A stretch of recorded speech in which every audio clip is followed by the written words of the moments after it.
मनाया जाता है और क्या है आज़ादी का इतिहास, और साथ ही जानते हैं 2026 में 15 अगस्त के दिन वंदे मातरम को लेकर क्या फैसला लिया गया है। नमस्कार, आपके साथ मैं तमन्ना, आप देख रहे हैं नवचेतना टाइम्स। 15 अगस्त भारत के इतिहास की वही तारीख है जिसे हर भारतीय गर्व के साथ याद करता है। हर साल इस दिन देश भर में तिरंगा फहराया जाता है, देशभक्ति के गीत गाए जाते हैं और स्वतंत्रता सेनानियों के बलिदान को याद किया जाता है।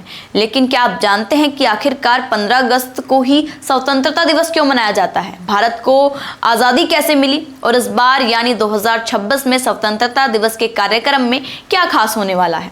बता दें, भारत करीब 200 सालों तक ब्रिटिश शासन के अधीन रहा। अंग्रेजों के खिलाफ देश में लंबे समय तक आंदोलन का संघर्ष चलता रहा। 1857 का विद्रोह स्वतंत्रता की लड़ाई का एक बड़ा पड़ाव माना जाने लगा। इसके बाद आज़ादी की मांग लगातार मजबूत होती गई। महात्मा गांधी ने सत्याग्रह और अहिंसा के जरिए आंदोलन को आम जनता तक पहुंचाया, आम लोगों तक पहुंचाया।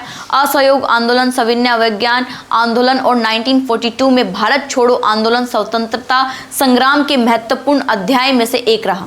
वहीं भगत सिंह, चंद्रशेखर आजाद, सुभाष चंद्र बोस और अनगिनत क्रांतिकारियों ने आजादी के समय अपना बलिदान दिया, अपने प्राणों का बलिदान दिया। लाखों लोगों ने जेल की यातनाएं सही।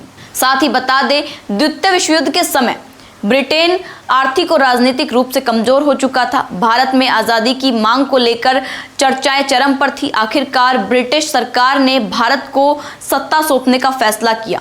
अब सवाल यह है कि 15 अगस्त की तारीख को ही क्यों चुना गया? ब्रिटिश प्रधानमंत्री कैलमिंट एटली ने फरवरी 1947 में घोषणा की थी कि जून 1948 तक भारत को सत्ता सौंप दी जाएगी। लेकिन भारत के अंतिम वायसराय लॉर्ड माउंटबेटन ने सत्ता हस्तांतरण की प्रक्रिया को जल्द ही पूरा करने का फैसला किया। इसके बाद 15 अगस्त 1947 को भारत को स्वतंत्र कर दिया गया। हालांकि आज़ादी के साथ देश का विभाजन भी हुआ और भारत पाकिस्तान दो अलग अलग राष्ट्र बने।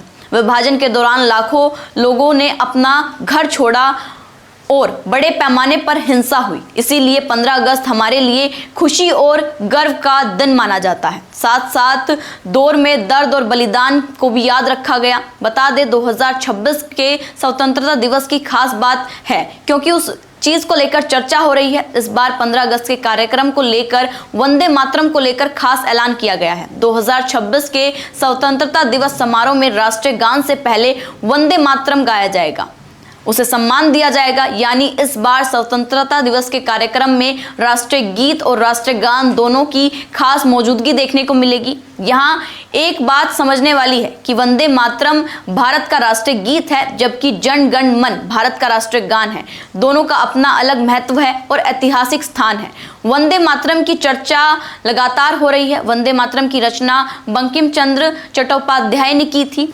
इसे उसके उपन्यास आनंद मंड में शामिल किया गया है और स्वतंत्रता आंदोलन के दौरान वंदे मातरम देशभक्ति और अंग्रेजी शासन के खिलाफ संघर्ष का एक महत्वपूर्ण प्रतीक बन गया है। आज़ादी की लड़ाई में इस गीत के लोगों के भीतर राष्ट्रीय भावना और एकजुटता पैदा करने के लिए बड़ी भूमिका निभाई है। वहीं 15 अगस्त के मुख्य समारोह में प्रधानमंत्री नरेंद्र मोदी दिल्ली के लाल किला में तिरंगा फहराएंगे और देश को संबोधित करेंगे। देश भर में स्कूल, कॉलेज और सरकारी संस्थानों और अन्य स्थानों पर ध्वजारोपण और राष्ट्रीय गान, सांस्कृतिक कार्यक्रम और देशभक्ति से जुड़े आयोजन किए जाएंगे।